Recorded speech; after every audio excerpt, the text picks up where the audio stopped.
تو رو بکشیم ببینیم چی داره، چی گرفته است چی نگرفته است.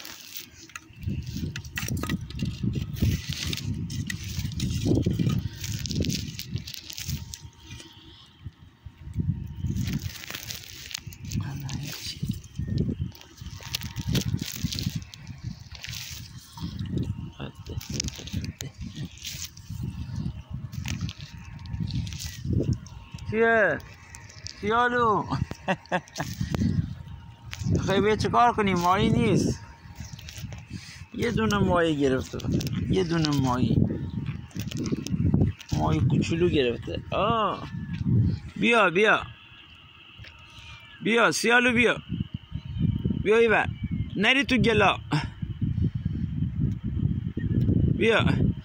بیا عزیز من، بیا عزیز من، گربه من، مامان بچه. بیا بالا بالا بالا، پات گل میشه. برو بالا بالا بالا، بیا بالا بالا بالا. بیا سیالو بیا بالا، بیا نترس. بیا پلنگ من، بیا نترس، اینجا خشکه. میخوای دستشویی کنی؟ بیا ایزم بدون من اصلا دستشویی هم نمی کنه. بیا چی ایزم؟ چی شده؟ دستشویی داری؟ باشه دستشویی کن. باشه خط داده بیدم. خب باشه دستشویی کن. باشه دیگه دستشویی کن دیگه. خب بیا اینجا بیا باشه دستشویی کن. چیکار من داری؟ بیا همینجا خوبه، خاک خوبی، دستشویی کن. چیه سیال؟ بیشو چی کاری؟ گربه ماده بدبخت اومده بود اینجا دواش کردی ها؟ خود دستشویی کن. خوبه دیگه. بیا خود من برات خاک کردم. بیا دستشویی کن.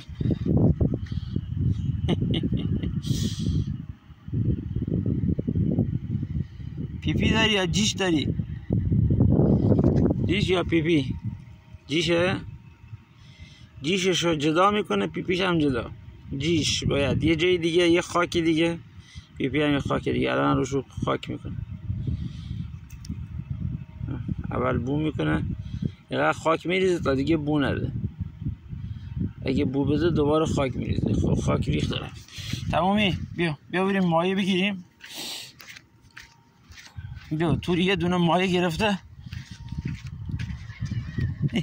یه ماهی کوچولو گرفته، یه چیزی نگرفته.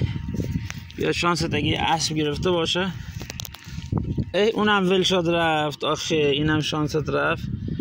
شانسش عمرش به دنیا بود رفت. با چیکار کنم؟ رفت دیگه. های فقط چوب گرفت، هیچی نگرفت. پیچ خورده. یه دونه ماهی دیگه هم اینجا هست. بذار ببینم میتونم برات بگیرمش. دستم میرسه پام گلی نشه. پام گلی میشه. کیا برام میخوای منو بندازی تو آب؟ زهر مار خسته منو بشه. یه ماهی کوچولو گرفته، الان بهت میدم بخوریش. اومد این ماهی کوچولو، چشماش هم خرچنگ خورده. باشه قصد دانت. برو بالا، میافتی تو گل. برو باشه. بذار برام بشورمش. الان مراد میارمش. بذار بشورمش. که بینه اینا میدونی چیه؟ اینا دوزیستانه کنار سالن. بهش میگن دوزیستان. اومدی چیکار کنی؟ بیایم یه لقمه کن بخورش. آب شور و ماهی.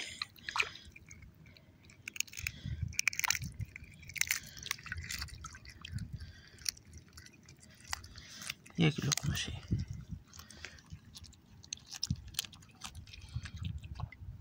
خوردیش؟ تموم شد؟ نه